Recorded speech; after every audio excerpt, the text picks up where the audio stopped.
Honorable Brahimo.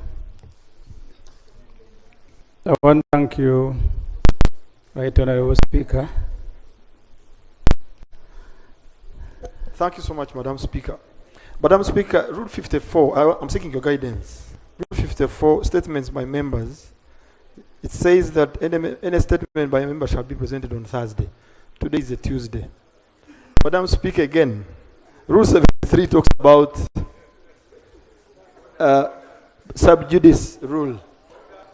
We already have an intimation on what he's going to present.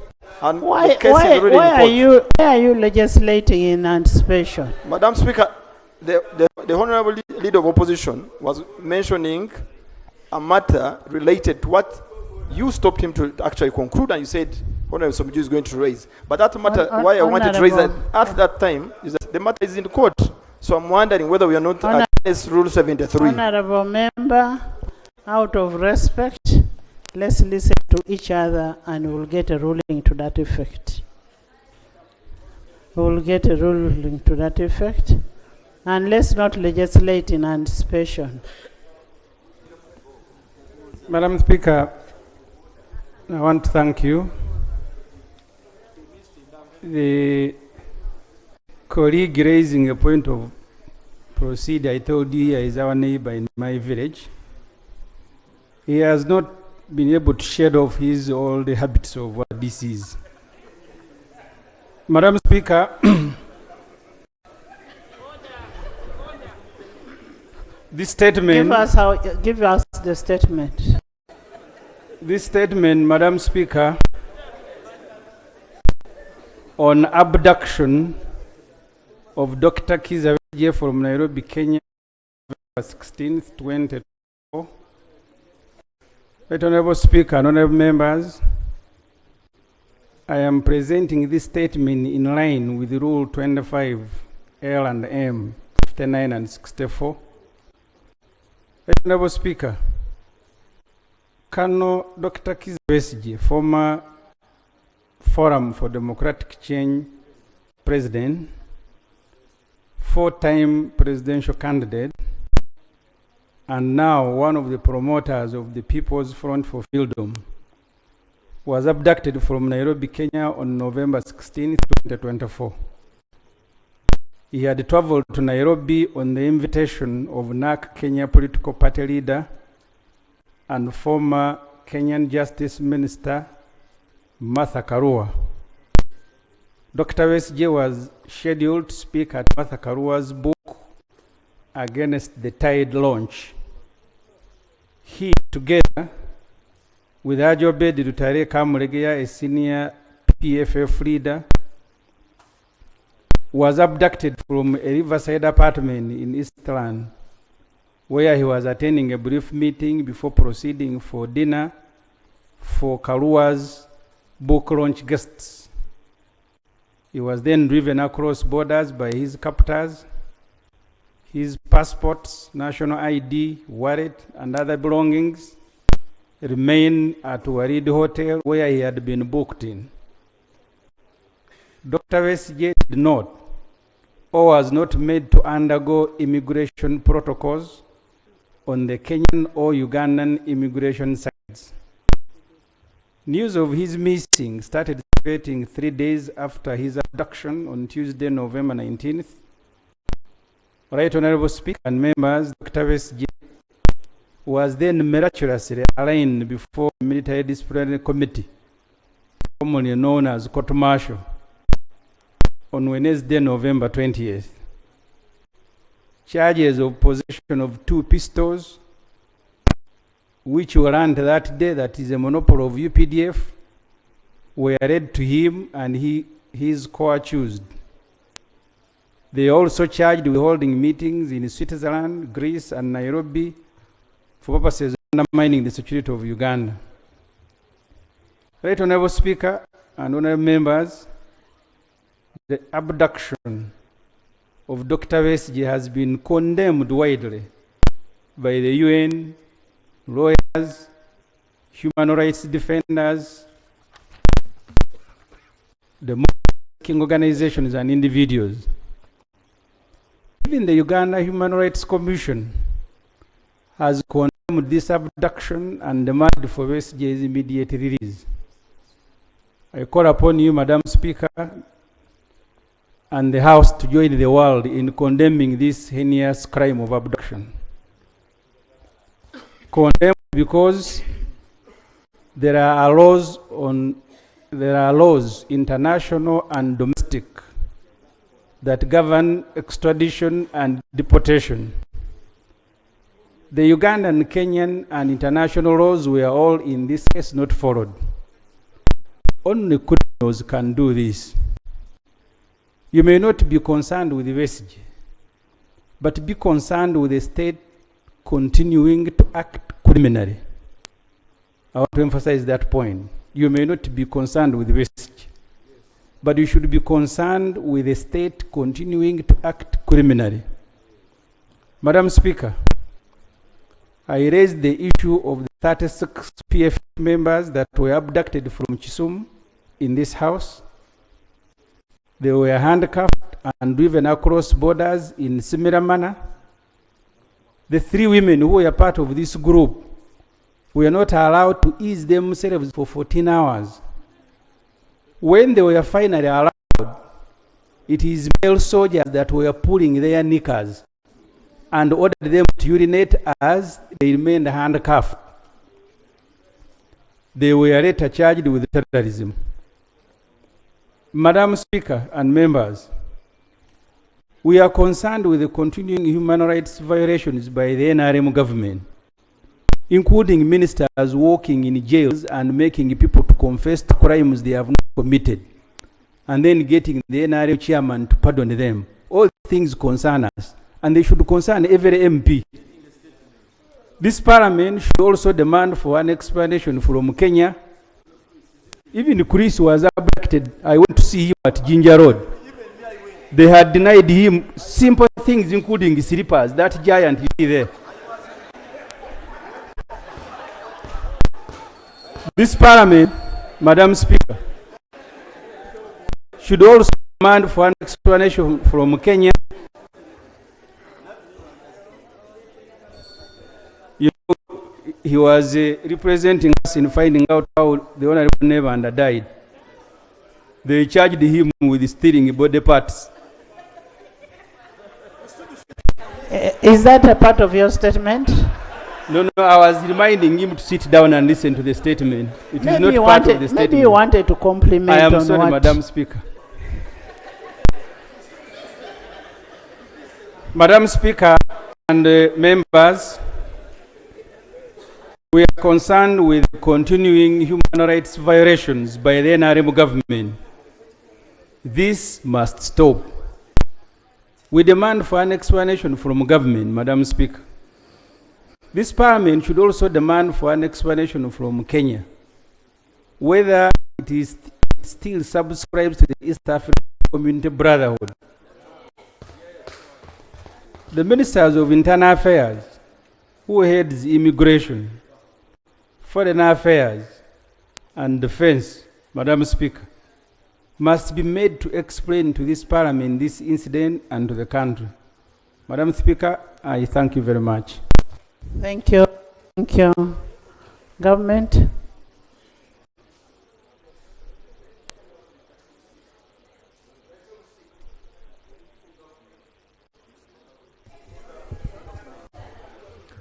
Right Honorable Speaker, You'll come. Let him first respond. I am alive to the fact that the issue substantially raised by Honorable Semujunganda is a matter before a court established through an act of parliament, the UPDF Act. What I can confirm on behalf of government is what is already in the public domain. That Colonel retired Dr. Kiza Besigye arrested,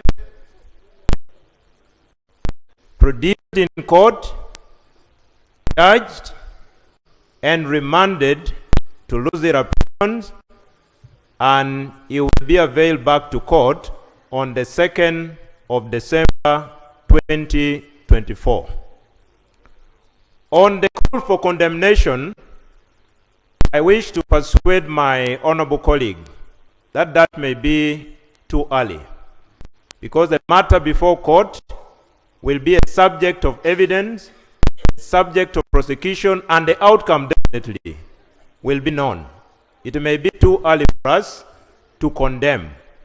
But what I can also advise is that, honorable colleague, let us accept to always play within the rules. Honorable Semuju and myself, we are students. We always play within the rules. At times, you invite the referee to warn you verbally. At times, you are given a yellow card. But if you are an habitual offender, you are red carded. Let us advise fellow countrymen and women to always play within the rules. Because the question is, just like Balotelli scored against Manchester United and pulled a t-shirt written on, why always me scoring against Manchester United? Why always you and not me and not her? Why always you? That must be a fundamental question. I beg to submit.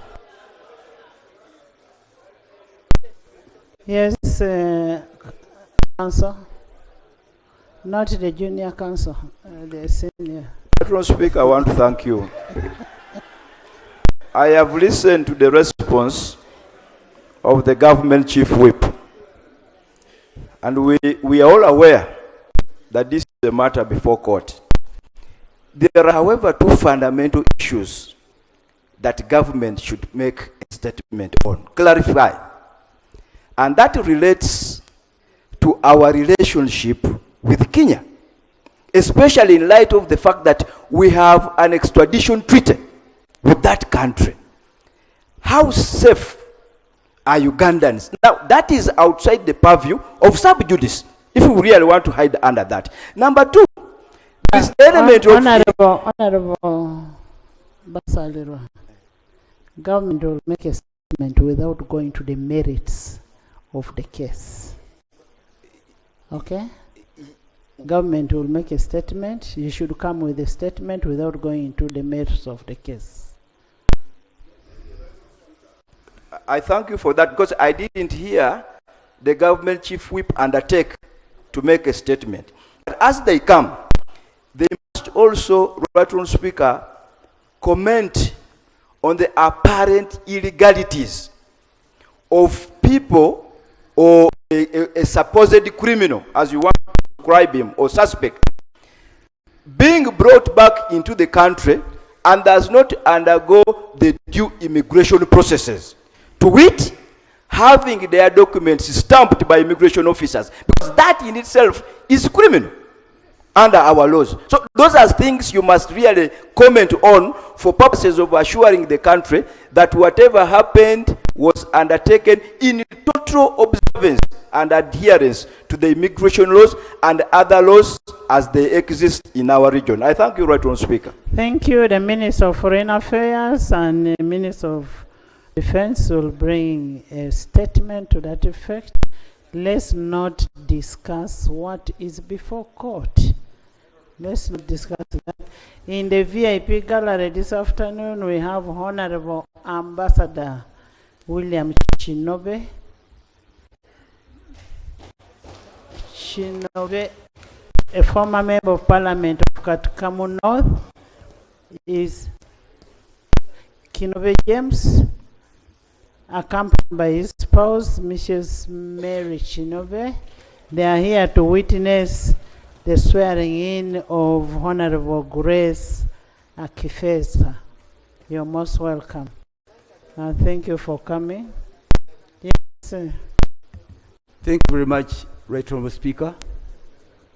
Right Honourable Speaker, I've lived for a while in this country. I saw recently... the minister bringing a statement is not actually defense, internal affairs and foreign. Yes? Not so long ago, Right Honourable Speaker, we had a case of Jamil Mukuru, who was arrested in Tanzania for terrorism, and the due process was followed for him to be brought back face trial in the country. Right, Honorable Speaker, just not so long ago, we had a big problem in this country with our neighbors Rwanda, where the top police officers were arrested and court-martialed for allegedly participating in the abduction of Rwandans who were in Uganda. Right, Honorable Speaker. That should form the framework for today's discussion. Right, Honorable Speaker. How have we degenerated that as a country? We don't know what is happening to those manning the security of this country. Why is the things that we thought would not happen, we are now forming the headlines on BBC, Honorable on Sech. international media? Sech, eh? Yes, yes. Sech. Honorable Sech. I thought we had made a ruling on that to wait for the report and then we discuss the report. Most obliged, right, Honorable Speaker. But there are those that attack the innocent conscience of Ugandans that may not wait. If the government was proactive, they would even have demanded to be placed on the order paper, but they have not. And once they keep quiet, we have no any other option but to put it to government and those manning our security That's why circles. we have put it to government to bring an explanation to that effect. Yes, but to show that even this side, we are not complicit with what happens. That abuse of the due process, right, Honorable Speaker and members, should cut across the entire parliament. Thank you. We can't see what Mama is happening, Mabera. is going Mama back to Mabera. what happened in the 80s. Yes. The ministers, you can't see it when this is happening. There's Okay, then come and tell the country. Thank you very much, Right Honorable Speaker. You have already guided on the matter that the government comes up with a statement without touching on matters of sub judice. So I think we can have a debate when that statement comes. But why I rose was clarified because the Honorable Semujunganda, yes, he is, made an assertion that I was abducted by government. And that's because I stole body parts. I just wanted to clarify for the record that in the 9th Parliament, our colleague, the Honorable Serena Nebanda, died. May her soul continue to rest in peace. And I was a parliamentary commissioner then. And the parliamentary commission and the family and police, we had a tripartite arrangement in establishing the cause of death. But in the process, the state saw that some of the steps we took, especially to send samples outside the country, normal practice in the medical profession, the state thought that it was irregular and unlawful. And indeed, I was arrested. Yes, I was arrested together with other colleagues. We appeared in the court for 9 months, and the court ruled that we had no case to answer. The Honorable Katuntu was my lawyer. So I just wanted to clarify. Actually, Brenda was your Surety, yes. So I just wanted to clarify that I was not abducted, but I was arrested and I didn't steal. I didn't steal. And I stated then that I'm a medical professional and I knew what I was doing was correct. But I went through the due process and I was declared innocent. Thank you. And therefore, the Honorable Semuju, from now onwards, just I have no regrets, I'm not angry, I'm not annoyed, but I follow the due process of the law. So, like the Chief Whip has said, we all talk of respect for the rule of law. Since our senior brother, Dr. Besigye, has been produced in the court, let's leave the process to take its course without Parliament injuring that process. Lope. Thank you very much. Thank you. Thank you. Right Honourable Speaker, it's good you have ruled that government should come with a comprehensive statement on this matter. I want to suggest an addition in that statement. Right Honourable Speaker, the Foreign Affairs Principal Secretary of Kenya, Mr. Songei Korir, at a press conference said Kenya had no involvement whatsoever in the arrest of Dr. Kizza Besigye. Government should explain to us how then it went to Kenya without the authorization of Kenya and picked up Dr. Kizza Besigye. Because the Foreign Affairs Principal Secretary mentioned that. I think it will be important for that explanation to come through. Because Uganda can't keep going wherever and picking people. But also, finally, Right Honourable Speaker, I think you need to guide government on when they should bring this statement. Otherwise, they might take donkey's years conveniently and not bring that statement. I have asked the Minister of Internal Affairs to bring the report and Foreign Affairs, but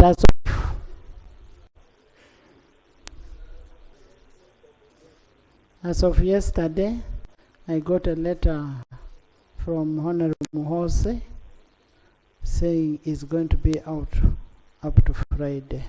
So can we have the statement on Tuesday?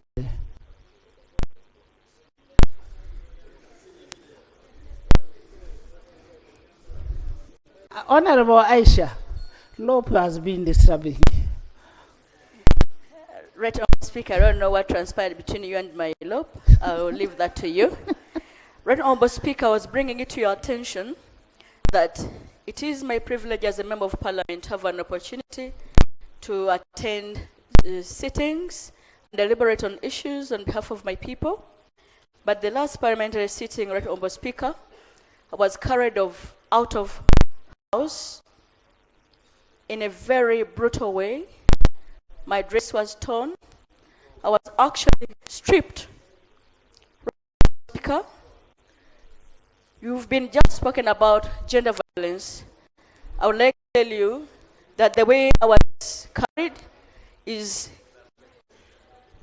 dehumanizing, because at one point I was actually being carried by men out of this house. I was denied the opportunity to represent my people. At that point, I want to describe, at one point, men carried me one leg on the right, another leg on the left, just spreading my legs. My dress was completely torn. Right, Honorable Speaker, when I was thrown out of that house, the door behind you, I was actually carried what they describe to be jack by the jack. It's easy to carry a man by the jack. Carrying by the jack is holding someone by the pants. But carrying a woman by the pants, Right Honorable Speaker, you know what it feels like.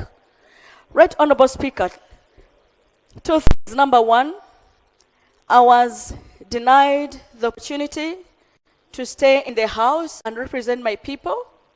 Two, my people were disenfranchised. I should have been here to speak for my people. 100,000 people from Butambal were disenfranchised. You may not have known, it's not only me who was taken out of this house without your directive, because Honorable Charles from Procedural, who had not been suspended from this house, was also carried out, so his people were equally disenfranchised. Right, Honorable Speaker, the point of privilege number one I'm raising is I'm wondering why I was denied the opportunity to represent my people in this house at the time when I needed my voice most. Number two, Right Honorable Speaker, my dress was torn, and I want to lay on table for purposes of investigation. Right Honorable Speaker, you've been speaking about gender violence.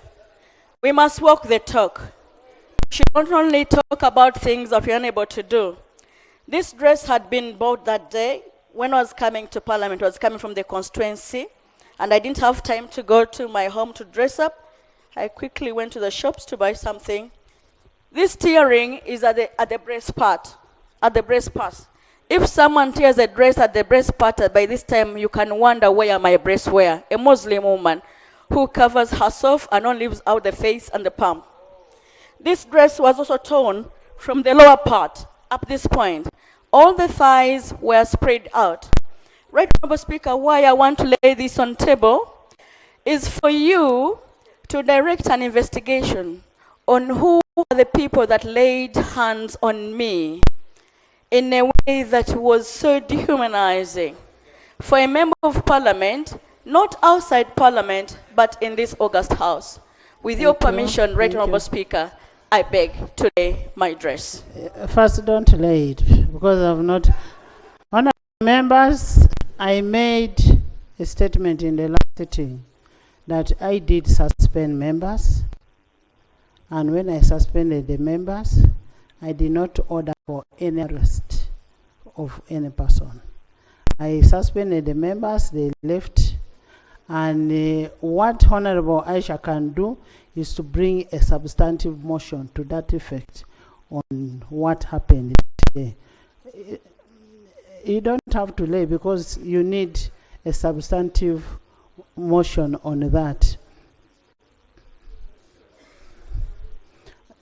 And as I said the other time, I left the chambers, and I'm happy you know that I left the chambers. I came back. I don't know what happened. Huh? Right, Honorable Speaker, I don't know what the motion would speak to. I only pray that your office investigates on who else rules this parliament other than the rules and yourself. That is exactly what the motion should say, that there should be an investigation to what happened. It is simple, Hajat. Bring a motion. Okay. Madam Yes, Speaker, yes, Madam Honorable Speaker, Machi. I really want to thank the Parliament for their prayers and your help. That 2 days ago, Honorable Odero Were, the Member of Parliament for Samabwe South, got a terrible accident and one person died. Madam Speaker, I've rose to appreciate you that we called you at the time that we wanted help, and you really... He's on procedure. No, he's on procedure. I am on the procedure matter. And so I really want to thank you on behalf of the people of Besigye district and the people of Uganda. And this, Madam Speaker, calls government to see that it must take attention on our roads. The state of roads are very, very bad. This morning I passed Mavira, it was... First of all, before you go ahead, Hajat, I feel what you feel, and I must say, whatever happened to you, we are with you as women. Thank you so much. We are with you as women, and whatever happened, I don't know who did it, but I must say, sorry for whatever happened, but as a woman, I feel what you feel. Right, Honorable Speaker, Madam thank you so Speaker, much. as I summarized, I was still on floor. Macho. No, it is okay. Let him finish. Hajat.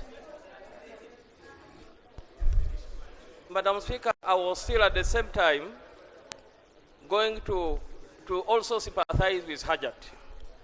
And it says that we are in the month of gender-based violence. The rights of women of this country must be respected in case it happened. Because the mother of a nation is through the foundation of every country.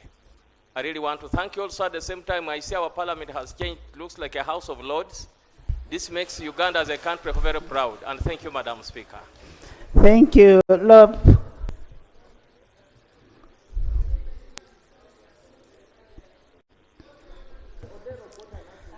Thank you, Right Honorable Speaker. Maybe before Lob says something, honorable members, kindly, this is a festival season. Just imagine when you're driving, everybody out there is not okay. He's also rushing for something else. Let's drive carefully. We almost lost a member this weekend, and the member has been hospitalized. Right, Honourable Speaker, I want to join you firstly in commiserating with our colleague who was involved in an accident. Sadly, I learned somebody passed on in that car. We pray that he recuperates soon, our colleague, so he can rejoin us. Honourable Speaker, I also want to welcome you back as you welcome us back from a mini recess of sorts. I see what has changed here. The lights are very bright. I am hoping these are the kind of lights that cannot be switched off, because the last time we were here, all of a sudden it became dark. There was fire and brimstone here. So I am glad the lights are brighter. Hopefully they'll remain brighter and that they are the kind which can be switched off. Unfortunately, though, Right Honourable Speaker, normally I'm able to see my friend the Prime Minister and we have some chats across. Now there is a wall. I'm not able to see the Prime Minister very easily. Normally I'm close to the Speaker. Now the Speaker has been taken the other side. There's lots of changes we are trying to. But I'm glad. I also want to welcome back our colleagues, the media, who are part of us as an institution. Rule 31 provides for the fact that the public ought to follow the goings on here, because we deliberate here on behalf of the public. And the only way they can follow is when the media is present. Last time they were not. Honourable Speaker, I have two very quick issues for your ruling. They're slightly unrelated, but I'll make them quick.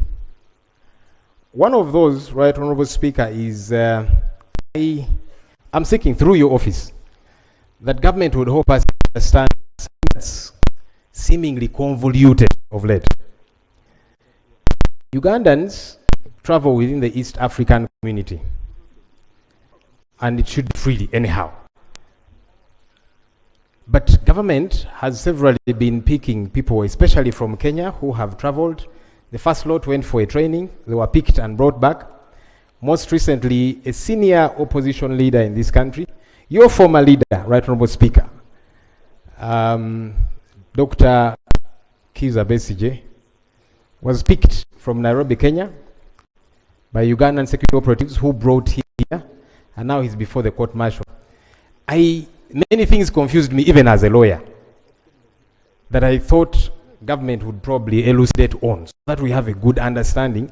Even those of us who are who are trying to understand the legalities, to know on behalf of the country how this gets to happen, that it can be okay for people to continuously be picked from a neighboring country. I had one of the issues they were raising was he was found with a gun in Kenya, and I kept thinking, but jurisdiction-wise, that doesn't work. It should be Kenya to complain. So many questions, and yet the answers are too few. I thought government would help us understand. Has this become the modus operandi? As citizens who normally travel to these other countries? Honourable Lope, as I had already said, there is a statement to that effect coming from Honourable Semujo, and he actually served it to my office. Thank you. I'm glad my colleague, who, by the way, just returned from jail, I'm on procedure, Honourable, and procedure takes precedence, sir. Thank you very much. As I was saying, Honourable Semuju is a victim, so he'll have a lot to share with us. But I thought I should throw that out, and my colleague will elucidate. The second issue, which will be the final issue, Right Honourable Speaker, on 6th of November, we're here deliberating on a couple of things for the good of our people.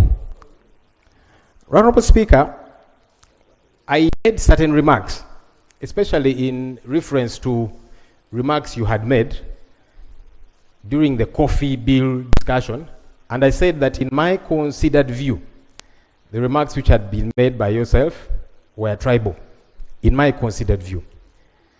Honourable Speaker, you said that you will only apologize, and you challenged me, and I took up the challenge. You said that you can only apologize if I table evidence showing that you made remarks which were tribal in my view.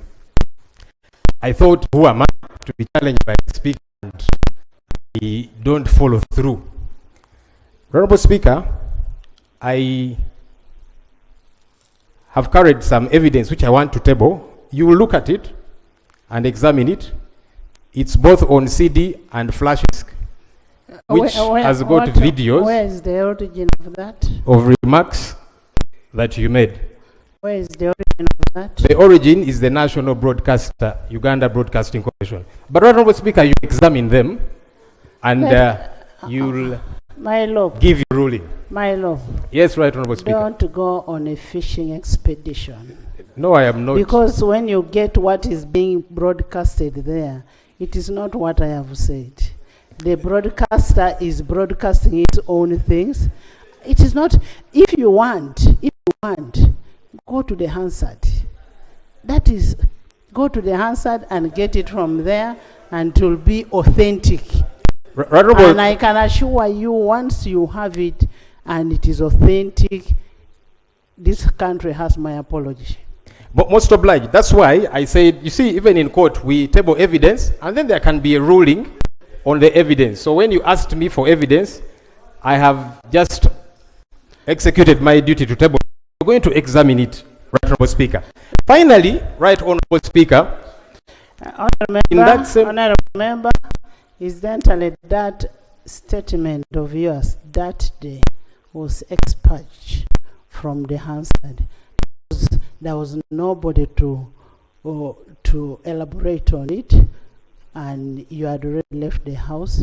But going back to coffee bill, you've gone back to the coffee bill. Actually, the coffee prices have gone up. Right, Honorable Speaker, as I wrap up. Honorable members, what Honorable Semuju wants to raise. First, give him time. Let me just wrap up and my colleague comes on. I'm just wrapping up, Right Honorable Speaker, with the final issue. And you have actually mentioned what I wanted to say, that Honorable Speaker, you expunged remarks from the Hansard about a claim that I made of security operatives raiding the chambers of parliament after the media was chased away, lights switched off, and our colleagues, including women, were bundled up by men and all of that. And I said, Right Honorable Speaker, who are these who, in my view, were security operatives? And you said that that was a defamatory statement because these were not operatives. I said, well, good enough, the Speaker is our leader here. There are cameras here who can help us understand who raided this place, who manhandled Honorable Aisha and all the other people that were manhandled. And again, I know that there are cameras in here, but I said I'll still put it on recording. I have a CD here and a flash disk of people who raided these our chambers and manhandled people, for you to examine and help us understand who were these. Because even right now, Right Honorable Speaker, you have said you don't know who these were. That actually worried me the most, because you are the head of this institution, you are our leader, and our safety is to a great extent your responsibility. So if my Speaker does not know who raided this place and manhandled members of parliament, I am actually very worried. And I'm hoping that, Honorable Speaker, you'll follow it up, because the evidence is here, as I have tabled it, for you to follow up and help us understand. Because if my Speaker doesn't know, then who knows? I thank you. Honorable Loeb, that evidence is not admissible. What is admissible is on official report. That is under Rule 228. What you could do, please write to the Clerk of Parliament and ask the Clerk of Parliament for all what happened in the proceedings of Parliament on that day. So please do that. In the public gallery, we have VIP public gallery. This afternoon we have Honorable Bitangaro Samuel, former Member of Parliament of Bufumbira South. You're most welcome. He's accompanied by his spouse Barbara. Most welcome. They are here to witness grace take an oath. You're most welcome. In the public gallery this afternoon, we have a delegation of family members, relatives, and friends who have come to witness the swearing in of Grace, woman member of parliament elect for Kisoro district. Please stand up. You're most welcome.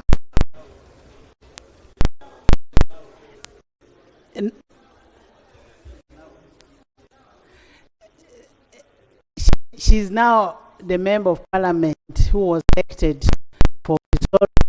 Now member of parliament. Grace, congratulations, and you're most welcome.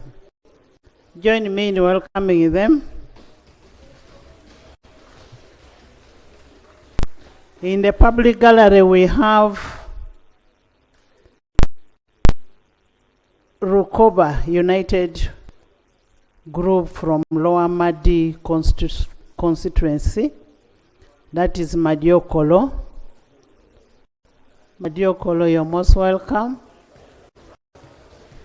They are represented by Honorable Afidra Olema Ronald, Honorable Kia Joan Aniku, and Honorable Etuka Isaac.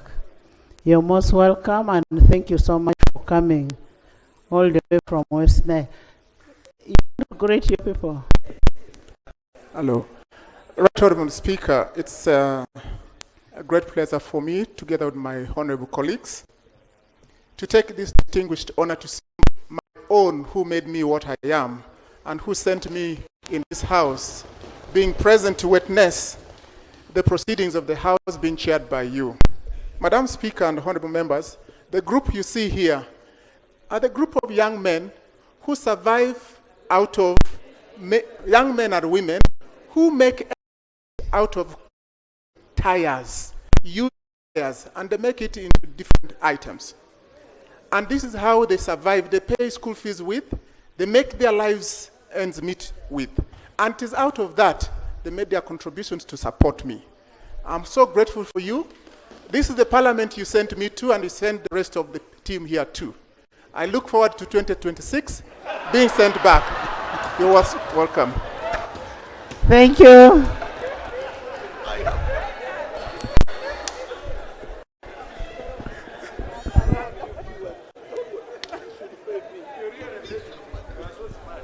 Thank you, Madam Speaker. Madam Speaker, let me also take this opportunity to welcome you and the rest of the colleagues from the short recess we have been in.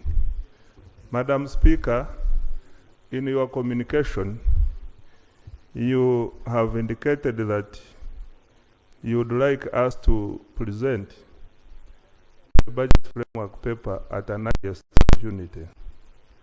I wish to inform the House that preparations are underway, and from our side, we should be able to read the budget framework paper on Thursday, 12 December 2024. I thank you. Thank you. Thank you so much. Honorable members in the public gallery this afternoon, we have a delegation from Malera Sub-County Local Government Council 3, that is Bukedea District, composed of councillors, elders, and technical staff. They are represented by the speaker of the LOC theories, and then the sub-county deputy speaker, Honorable Lupo Joan. They are represented here by Honorable Ikoyo John Bosco and me, my good self. Join me in welcoming my people. They are the reason why I'm here. And Mama bring me back an post.